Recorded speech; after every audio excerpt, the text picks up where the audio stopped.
மக்களே, தமிழக அரசியல்ல எலெக்ஷன் ரிசல்ட் வந்ததிலிருந்து ஏகப்பட்ட பரபரப்பு, ஏகப்பட்ட ட்விஸ்ட் அண்ட் டர்ன்ஸ் தொடர்ந்து நடந்துக்கிட்டே இருக்குது. இதுல குறிப்பா மே 7ஆம் தேதி சிஎம் ஆக பதவி ஏற்க உள்ளார் விஜய் அப்படின்ற தகவல் நேத்து வந்தது. அதுக்கான ப்ரிப்பரேஷன் ஒர்க்கும் தீவிரமா நேரு ஸ்டேடியத்தில் நடந்துட்டு இருக்கு. பட் அது நடக்குமா அப்படின்ற கேள்விக்குறி இப்போ வந்திருக்குது. அதுக்கு சில பல சிக்கல்கள் உருவாயிருக்கு. அது என்ன ஏது இன்னைக்கு என்னெல்லாம் நடந்திருக்கு அப்படின்ற முழு தொகுப்பு தான் இந்த வீடியோல பார்க்க போறோம். சேனலுக்கு புதுசா இருந்தீங்கன்னா மறக்காம சப்ஸ்கிரைப், வீடியோக்கு ஒரு லைக்கும் ஐப்பும் கண்டிப்பா கொடுத்துடணும். நிறைய பேர் ஃபேஸ்புக்லயும் யூடியூப்லையும் ஃபாலோ பண்ணாமல் சப்ஸ்கிரைப் பண்ணாமல் வீடியோவை பார்க்குறீங்க. தயவு கூர்ந்து இது ரெண்டுத்தையும் பண்ணிட்டு வீடியோ பார்த்தா எனக்கு ரொம்ப யூஸ்ஃபுல்லாக இருக்கும். இப்போ கண்டென்ட்டுக்குள்ளே போயிடலாம். ஸோ மே 4ஆம் தேதி ரிசல்ட் வந்துச்சு. அதில் குறிப்பாக விஜய்க்கு 108 இடங்களில் வெற்றி பெற்றிருந்தார். இப்போ தனி பெரும்பான்மைனா 118 இடங்கள் தேவை. ஸோ மெஜாரிட்டி அப்படின்றது தான் மெயின். ஸோ அதில் 118 அப்படின்ற நம்பருக்கு 10 சீட்டு வேணும். கரெக்டாக சொல்லணும்னா 108ல் விஜய் 2 இடம், அதில் ஒன்று ராஜினாமா பண்ணதால் 107, 11 சீட்டுகள் கம்பல்சரி தேவைப்படுது. அதுக்கு விஜய் அதர் கட்சி, ஸோ அதர் மெம்பர்ஸை எதிர்பார்க்கிற நிலையில தான் இருந்துட்டு இருந்தார். ஓகே, அதுக்கு முயற்சிகள் எடுக்கப்பட்டு இருந்தது. ஒரு பக்கம் காங்கிரஸ் தரப்புல இருந்து, அதுக்கு இருக்கிற கூட்டணி கட்சிகள், இந்த மாதிரி நிறைய பேர்கிட்ட அணுகிருக்கிறாங்க. இப்போ அதுல பாத்தீங்கன்னா ஏற்கனவே இந்த எலெக்ஷனுக்கு முன்னாடி காங்கிரஸும் தாவேகாவும் கூட்டணி வைக்கிறதுக்காக சில பல முயற்சிகள் எடுக்கப்பட்டு அது ஃபெயிலியரா போயிருச்சு. இப்ப எலெக்ஷனுக்கு அப்புறம் தாவேகா அப்படின்றது தமிழ்நாட்டோட முதன்மையான கட்சி அப்படின்றது ரிஜிஸ்டர் ஆயிடுச்சு. ஏன்னா வாங்கின வாக்கு சதவீதம் அந்த அளவுக்கு இருக்குது. இப்போ இவங்களை நம்பலாம். ஏன்னா அதுக்கு முன்னாடி நம்பிக்கைத்தன்மையும் இவங்க என்ன பண்ணுவாங்கன்ற கேள்விக்குறி இருந்தது. பட் இப்ப கேள்விக்குறி இல்லாத இடத்துல தான் தாவேகா இருக்கு. இப்ப என்ன பண்ணியிருக்காங்க, காலையில என்ன பண்ணியிருக்காங்க, காங்கிரஸ் ஸோ மத்தியில் இருக்காங்க, அவங்க கிட்ட டிஸ்கஸ் பண்ணோன்னா அவங்க என்ன சொல்லிட்டாங்கன்னா, எதா இருந்தாலும் தமிழ்நாட்டில் இருக்கிற காங்கிரஸ் டீம் டிஸ்கஸ் பண்ணி முடிவு எடுத்துக்கிட்டோம், அவங்க முடிவு எடுக்கட்டோன்ற மாதிரி அங்கேருந்து இன்ஃபர்மேஷனை சொல்லியாச்சு. அங்கே சொன்ன உடனே ஆல்ரெடி இங்கே இருக்கவங்க எப்படியாவது தாவேகா கூட சேர்ந்துடலாம் அப்படின்ற ஒரு இணக்கத்தோடு தான் இருந்தாங்க. இன்னொரு பக்கம் டிஎம்கே கூட்டணியில் இவங்க இருந்தாங்க காங்கிரஸ். இப்போ அவங்கள விட்டு எப்படி வருது? ஏன்னா இப்போ டிஎம்கே தான் எதிர்கட்சி அப்படின்னு ஆனதுக்கு அப்புறம் அங்க காங்கிரஸுக்கு பெரிய விதமான பயனும் இல்லை. ஏன்னா அவங்க ஆளுங்கட்சியிலும் இல்லை, ஆட்சியிலும் இல்லை அப்படின்ற ஒரு பெரிய டிசப்பாயின்மெண்ட் இவங்க மேல இருந்திருக்கு. யாரு மேல? திமுக மேல. இப்போ இதே விஜய் பக்கம் வந்தா அவங்க ஆட்சியிலையும் பங்கு தரேன்ற சொல்றாங்களே, அது ஒரு அரிய வாய்ப்பு தானே. அங்க போனா ஒண்ணுமே கிடைக்க போறது இல்ல, இங்க போனா ஒரு அரிய வாய்ப்பு கிடைக்குது அப்படின்ற ஆஃபருமே கொடுத்ததால என்ன பண்ணிருக்கிறாங்க, அவங்க சில பல நிபந்தனைகள் விதிக்கப்பட்டு இந்த கண்டிஷனுக்கு ஒத்துக்கிறாங்க. இன்னைக்கு ஒத்துக்கிட்டு 5 எம்எல்ஏக்கள், எப்படி 5 எம்எல்ஏக்கள் அந்த ஒரு அறிக்கையை விட்டுட்டு அந்த 5 எம்எல்ஏக்களோட பனையூர்ல விஜயை சந்திச்சு அந்த அறிக்கையுமே கொடுத்துட்டாங்க. இதுக்கப்புறம் நாங்க விஜய் கூட தான் கூட்டணி வைக்க போறோம், வரப்போற நாடாளுமன்ற எலெக்ஷனா இருக்கட்டும், உள்ளாட்சி தேர்தலா இருக்கட்டும், இது எல்லாத்துலயும் நாங்க விஜய் கூட தான் கூட்டணி வைக்க போறோம்ன்ற மாதிரி சொல்லிட்டு ஒரே ஒரு நிபந்தனை போட்டிருக்காங்க. என்ன நிபந்தனை அப்படின்னு பாத்தீங்கன்னா, பாஜக. ஸோ பாஜகவோட கூட்டணி இது சேர்க்கக்கூடாது, இது உள்ள வரக்கூடாது, அதை வராம நீங்க பாத்துக்கணும் அப்படின்ற மாதிரி சொல்றாங்க. ஸோ இந்த பாஜக வராம பார்க்கணும் அப்படின்றதான் இவங்களோட இன்டென்ஷன். ஏன்னா பாஜக ஒரு பக்கம், காங்கிரஸ் ஒரு பக்கம், ரெண்டுமே ஒன்று சேர போறது இல்லை. அதனால பாஜக வந்தா எங்களுக்கு ஒரு பிரச்சனை இருக்குன்றதால இதை சேர்க்கக்கூடாதுன்ற மாதிரி நிபந்தனை விதிச்சு இந்த ஒரு அக்ரிமெண்ட்டை சைனும் பண்ணி, ஸோ அங்க வரவேற்புல சால்வை மாத்திக்கிறது, இது மாத்திக்கிறது, கண்டிஷன் டேர்ம்ஸ் அண்ட் கண்டிஷன் போட்டுறதுன்ற மாதிரி ஒரு பயங்கரமான சீட்டை கொடுத்தாச்சு. கொடுத்து முடிச்ச உடனே என்ன பண்ணியிருந்தாங்க, விஜய் கொடுத்த கையோட என்ன பண்ணிட்டாங்க, இவர்கிட்ட 108, இங்க வந்திருக்கிறது 5, 113 அப்படின்ற ஒரு நம்பர் கிடைச்சிருக்கு. இந்த நம்பர் கிடைச்ச நம்பரோடய என்ன பண்ணியிருக்கிறார் விஜய், நேரா ஆளுநர் மாளிகைக்கு போயிருக்கார். ஸோ ஆளுநரை மீட் பண்ணுன்றதை நேத்தே டைம் கேட்டிருந்தார். அதுக்கு அங்க ஆளுநர் மாளிகையில் இருக்கிற ஆட்கள் கிட்ட டைம் கேட்டிருந்தார். அதுக்கான டைம் கொடுங்க அப்படின்னு சொல்லும் போது இன்னைக்கு மதியம் ஆளுநரை சந்திக்கலாம் அப்படின்றத சொன்னாங்க. ஆளுநருமே கேரளால இருந்து இங்க வந்திருந்தார். ஆளுநருமே 2 இடத்துக்கும் ஒரே ஆளுநர் தான் பாக்குறாங்க தற்காலிகமாக. அதனால அங்கிருந்து இவர் வந்தாரு. ஸோ விஜயும் போய் அங்க சந்திச்சார், மீட் பண்ணாங்க.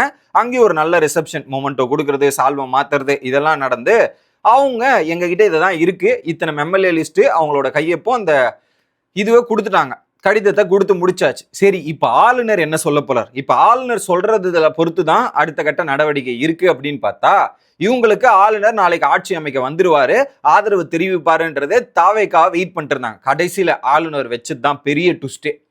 ஆளுநர் என்ன சொல்லிட்டாரு, நேத்து நைட்டே ஆளுநர் அவங்க கடிதம் அனுப்பும் போது என்ன கேட்டிருக்காரு, உங்ககிட்ட எவ்வளவு சீட்ஸ் இருக்கு, எவ்வளவு மெஜாரிட்டி வச்சிருக்கீங்கன்னு கேட்டிருக்காங்க. அப்ப என்ன பண்ணிருக்காங்க, தாவேகா தரப்புல இருந்து 35% வாக்குகள் வாங்கியிருக்கோம்னு போட்டுட்டு அதுக்கப்புறம் இந்த மெஜாரிட்டின்ற நம்பர்ஸ் சொல்லல போல. அதுக்கப்புறம் அவங்க திரும்ப பேட்டி கொடுத்திருக்காங்க, அதுக்கப்புறம் நம்பர்ஸ் கொடுத்திருக்காங்க. இப்போ 118 அப்படின்ற மேஜிக்கல் நம்பரை இவங்க ரீச் பண்ணல. இப்ப போய் கொடுத்த நம்பரும் 113 இருக்கு. 5 ஷார்டேஜ், 5 இடங்கள் வந்து ஷார்டேஜா இருக்கிறதால ஆளுநர் என்ன சொல்லிட்டாரு, நீங்க 118 அப்படின்ற ஒரு மெஜாரிட்டியை காட்டுங்க, அதுக்கப்புறம் ஆட்சி அமைக்கலாம் அப்படின்றது ஆளுநர் தரப்புல இருந்து இந்த ஒரு விஷயம் வந்திருக்கு. இப்போ ஆளுநர்கிட்ட இந்த ஆப்ஷன் இருக்குங்க. ஸோ மெஜாரிட்டி காட்டுறதுக்கு முன்னாடியே நீங்க முதலமைச்சரா பதவி ஏத்துட்டு அதுக்கப்புறம் நீங்க மெஜாரிட்டி காட்டலாம். 2 ஆப்ஷன் இருக்கு. 1 பதவி ஏத்துட்டு மெஜாரிட்டி காட்டணும், 2 மெஜாரிட்டி காட்டிட்டு பதவி ஏற்கணும் அப்படின்றதுதான். அது ஆளுநர் கையில இருக்கு. ஆளுநர் எப்படி முடிவு எடுக்கிறாரோ அதை பொறுத்து தான் இருக்கு. இப்போ இங்க என்ன பிரச்சனை அப்படின்னு பாத்தீங்கன்னா, ஆளுநர் 2வது ஆப்ஷனை தேர்ந்தெடுத்துட்டார். நீங்க மெஜாரிட்டியை காட்டுங்க, மெஜாரிட்டி காட்டினதுக்கு அப்புறம் ஆட்சி அமைக்கலாம் அப்படின்றத சொல்லிட்டார்.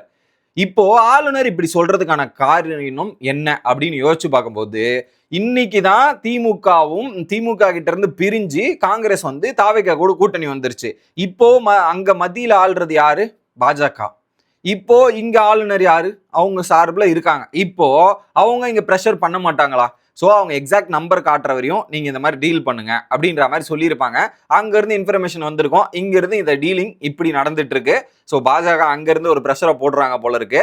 அந்த ப்ரெஷர்லாம் இவங்க தாங்கிட்டு 118 அப்படின்ற கவுண்ட் எடுத்துட்டு போட்டாதான் ஸோ அந்த சிஎம் பதவியேற்பு விழா நடக்கும் அப்படின்ற திருப்பத்தில் தான் இப்போ வந்து நின்று இருக்குது. ஓகே, இப்போ விஜய்க்கு 5 இடங்கள் தேவை. அந்த 5 இடங்கள் யாரு கொடுக்க போறா, சிபிஎம்மா, சிபிஐயா, விசிகேவா அப்படின்னு கேட்டீங்கன்னா, ஸோ இந்த திருமாவளவன் இவங்கெல்லாம் என்ன பண்ணியிருக்காங்க, இன்னைக்கு கேட்கும்போது நாங்கள் வந்து எங்களோட கட்சி மெம்பர்ஸ் கிட்ட பேசிட்டு தான் முடிவு எடுக்க முடியும். அதுக்கான மீட்டிங் வந்து நாங்கள் நாளைக்கு வந்து கூட்ட போறோம், 10-11 மணிக்கு நாங்கள் நாளைக்கு கூட்ட போறோம் அப்படின்றத அவர் சொல்லியிருக்கிறார். அங்க டிஸ்கஸ் பண்ணிட்டு தான் எங்களோட சொல்யூஷனை தருவோம் அப்படின்றத இவங்க சொல்லிட்டாங்க. இப்ப நாளைக்கு விஜய் பதவியேற்பு விழா வேற இருந்தது. இப்ப மெஜாரிட்டிக்கு 6 தேவை. அந்த மெஜாரிட்டி காமிச்சாதான் ஆளுநரும் ஆட்சி அமைக்கணும்னு சொல்லிட்டாரு. இப்போ இன்னைக்குள்ள அந்த மெஜாரிட்டியை காட்ட முடியுமா அப்படின்ற கேள்வியில தான் இப்போ ஓடிட்டு இருக்கு. அவங்களும் அந்த மீட்டிங்கை டிஸ்கஸ் பண்ணிட்டு தான் வருவாங்கன்றது இருக்கு. இன்னொரு பக்கம் அதிமுக இருக்காங்களே, சிவி சண்முகம், வேலுமணி, இவங்க விஜயபாஸ்கர், இவங்க 3 பேருமே வந்து தனியா இன்னைக்கு ஒரு மீட்டிங்கை போட்டு அவங்க தனியா டிஸ்கஸ் பண்ணிட்டு அதுக்கப்புறம் எடப்பாடி கூட போயிட்டு தீவிர ஆலோசனை நடத்தி கொண்டு இருக்கிறாங்க. இதுல தாவேகா கூட நம்ம கூட்டணி போகணுமா, போக வேண்டாமா, நேரடியா ஆதரவு தெரிவிக்கலாமா, தெரிவிக்க வேண்டாமான்ற மாதிரி தீவிரமான டிஸ்கஷன் இப்படி போயிட்டு இருக்குது. எப்படி தீவிரமான டிஸ்கஷன் இங்க நடந்துட்டு இருக்கு. இப்ப விஜய்க்கு ஆதரவு வேண்டும். அந்த ஆதரவு யாரு தரப்போறாங்க, யாருக்கிட்ட இருந்து வரப்போகுதுன்றதான் கேள்விக்குறியா இருக்கு. ஆனா விஜய் தரப்புல இருந்து சிபிஎம், சிபிஐ, விசிகாக்கு கடிதம் எழுதியிருக்காங்க. ஒரு பக்கம் அவங்க காங்கிரஸ் கடிதம் எழுதியிருக்காங்க, திமுக கூட்டணி கட்சிகள் இருந்த கட்சிகளுக்கு எல்லாமே கடிதம் எழுதியிருக்காங்க. இன்னொரு பக்கம் பாமக அன்புமணி ராமதாஸ் வந்து கேள்வி கேட்டபோது நன்றி வணக்கம், நாங்கெல்லாம் இதுல இல்லைங்க அப்படின்ற மாதிரி அவர் வந்து நன்றி வணக்கம்ன்றதுல எப்படி டீகோட் பண்றதுன்னே தெரியல. எதை சொல்ல வராரு, இதுல உள்ள அர்த்தங்கள் இருக்குதோ இல்லையோ அப்படின்னு ஏகப்பட்ட குழப்பங்கள் உருவாயிருக்கு. ஏன்னா இங்க ஒரு பிரச்சனை இருக்கு. விசிகே வந்தா பிஎம்கே வர முடியாது, பிஎம்கே வந்தா விசிகே வர முடியாது. ரெண்டுமே 7ஆம் பொருத்தம் கட்சி, அதனால ரெண்டுமே சேராதுன்றதால ஏகப்பட்ட ட்விஸ்ட் அண்ட் டர்ன்ஸ்ல இது நடந்துட்டு இருக்கு. ஓகே, இன்னொரு பக்கம் விஜய் அவர்களை சந்திக்கிறதுக்காக அவர் இருக்கிற இதுல அவர் வீட்டில் வந்து பார்த்தீங்கன்னா ஏகப்பட்ட ஐஏஎஸ் ஐபிஎஸ் அதிகாரிகள் வந்து அவரை வந்து சந்திக்கும் தருணங்கள் தற்பொழுது நடந்துட்டு இருக்குது. அதை தாண்டி சில பல பிரச்சனைகளுமே டிவிகேக்கு ஆட்சி அமைக்கிறதுக்கு முன்னாடி இப்போ உருவாகிட்டு இருக்குன்றது தான் ஹைலைட்டான விஷயமே. ஏன்னா இன்னைக்கு காலையில ஒரு திடுக்கிடும் ஒரு நியூஸ் வந்திருக்கும். ஒரு 10 வயசு சிறுமிக்கு ஏற்பட்ட ஒரு கொடூரம். அதுவும் வேற யாரும் இல்லை, ஆர்கே நகர்ல 43வது வார்டு வட்ட செயலாளர் தாவேகா பாம்பு தினேஷ் அப்படின்ற நபர் தான் இந்த கொடூரத்தையும் கேவலமான செயலி செய்த நபர். இவரை அந்த கட்சியிலேருந்து நீக்கி இருக்கணும். முதல்ல இவரை இந்த மாதிரி பண்ணியிருக்காருன்னா அந்த இதுவை கேட்டு கட்சியிலேருந்து மெயினாக நீக்கி இருக்கணும். அதை நீக்கலை. ஸோ இவங்க மெஜாரிட்டியாக உமனுக்கு சேஃப்டி கொடுப்போம், இதெல்லாம் கொடுப்போன்றது இவங்க சொல்லியிருந்தாங்க. இப்போ அதுக்கான ஆரம்ப புள்ளியே இப்போ நடந்திருக்கு. அதுவும் அவங்க கட்சியில இருக்கிற ஒரு நபரே இப்படி செஞ்சிருக்காங்கன்னா அதுக்கு இவங்க என்ன ஆக்ஷன் எடுக்க போறாங்க, என்ன மாதிரி இது எடுக்க போறாங்கன்றது பொறுத்திருந்து வெயிட் பண்ண வேண்டியதா இருக்கு. ஏன்னா இவங்க பல இடத்துல கேள்வி கேட்டிருக்காங்க, இப்படி நடக்குதுன்னு பல இடத்துல விஜய் ஹைலைட் பண்ணியிருக்காரு, பேசியிருக்காரு. அதை உங்க இதுல இருந்தே ஒருத்தருக்கு நடந்திருக்கு, உங்க ஆள் மூலியமா வந்திருக்குன்னும் போது அதுக்கு என்ன ஆக்ஷன் எடுக்க போறாங்கன்ற மாதிரி பல பேரும் வெயிட் பண்ணிட்டு இருப்பாங்க. இந்த ஒரு விஷயம் வச்சு பூகாகரமா பெருசாக்குறதுக்காக பல கட்சிகளும் காத்துட்டு இருக்காங்க. அதுக்கு இவங்க தரப்புல இருந்து என்ன பதில் கொடுக்க போறாங்க. இன்னும் ஆட்சி அமைக்கல, இது ஒரு பக்கம் இருக்கட்டும், ஆட்சி இது தீவிரம் இது பக்கம் போயிட்டு இருந்தாலும் இதுவும் ஒரு முதன்மையான பிரச்சனை. அந்த முதன்மையான பிரச்சனைக்கு அவங்க என்ன தீர்வு சொல்ல போறாங்க அப்படின்றது பொறுத்து காத்திருக்க வேண்டியது இருக்கு. என்னதான் இந்த மாதிரி நடந்தாலுமே தண்டனைகள் தீவிரமாக்கப்பட்டால் மட்டுமே குற்றங்கள் குறையும்ன்றது தான் என்னோட பாயிண்ட் ஆஃப் வியூ. அதை ஆக்குறாங்களான்றது பார்ப்போம். அதை தாண்டி இன்னைக்கு ஒரு எம்எல்ஏ, அந்த எம்எல்ஏ என்ன பண்ணியிருக்கிறார், கத்தி கேக்கை வச்சு இது பண்றேன்னு கத்தி எடுத்து அந்த கேக்கை கட் பண்ணி செலிப்ரேட் பண்றது. இதை தாண்டா மற்றவங்களும் பண்ணாங்க, அப்ப நீங்களும் வந்து அதே பண்ண என்னடா இது அப்படின்ற மாதிரி தான் கேட்க தோணுது. இதுவுமே தப்பு. ஆனா அதை எதிர்த்து இதுல என்ன ஒரு ஹைலைட்டான விஷயம் என்னன்னா, இப்ப ரீசெண்டா நான் பார்த்தேன் ட்விட்டர் வலைத்தளத்துல, அதை எதிர்த்து டிவிகே விர்ச்சுவல் வாரியர்ஸ் அப்படின்றது வந்து இது பண்ணது தப்பு, இப்படிலாம் பண்ணியிருக்க கூடாதுன்றத அவங்க கட்சியை சார்ந்த நபர் பண்ணியிருந்தாலும் தப்புன்றத அவங்க ஹைலைட் பண்றது நம்மளால பார்க்க முடியுது. சில பேர்லாம் வந்து சில கட்சிகள்ல இருக்கிறவங்கலாம் தப்பு பண்ணா அவங்க கட்சியெல்லாம் வந்து முட்டு கொடுப்பாங்க, சப்போர்ட் பண்ணுவாங்க. ஆனா இங்கே ஒரு நல்ல விஷயம் பார்க்கறதுன்னா, அவங்க தப்பு பண்ணாலும் அது தப்புன்ற கேள்வி கேட்கிற நபர்களை அதுல பார்க்க முடியறது நமக்கு ஒரு சந்தோஷமான விஷயமா இருக்கு. அதை அங்க கூட இருந்த நபரும் இதுக்கப்புறம் நாங்க இந்த தப்பு நடக்காம பாத்துக்கிறோம் அப்படின்றத கூட இருந்த லயோலா மணி அப்படின்ற நபருமே அந்த இடத்துல தெளிவுபடுத்தி இருக்கிறார். ஸோ இந்த மாதிரி நிறைய சுச்சுவேஷன் இருக்கு, அதெல்லாத்தையுமே இவங்க ஹேண்டில் பண்ண வேண்டியது இருக்கு. இல்ல குறிப்பா விஜய்க்கு ஓட்டு போட்டாங்க இதெல்லாம் பண்ணிட்டாங்கன்னும் போது கூட இருக்கவங்களும் நம்ம எப்படி பிஹேவ் பண்றோம், அது விஜய் சொல்லிட்டாருன்னா அதுக்கேற்ற மாதிரி நம்ம எப்படி நடக்கிறோம் அப்படின்றது அவங்க கையிலுமே இருக்கு. ஸோ மற்றவங்க இதுன்றது ஸோ கீழே அடிமட்டத்திலிருந்து மேலும் வரை எல்லாரும் ஒற்றுமையா செயல்பட்டாலும் இந்த எல்லா விஷயத்தையுமே நம்ம கரெக்டா ஃபாலோ பண்றதுல தான் இருக்குது அப்படின்றதான் பாயிண்ட். மேல அப்படி சொல்றாங்க, கீழே யாரும் ஃபாலோ பண்ணலன்னா அப்புறம் பெரிய பின்னடைவு இவங்களை வந்து சேரும் அப்படின்றது இன்னைக்கு ஒரு நாள்லயே நிறைய சம்பவங்கள் நம்மளால பார்க்க முடியுது. இது ஒண்ணு.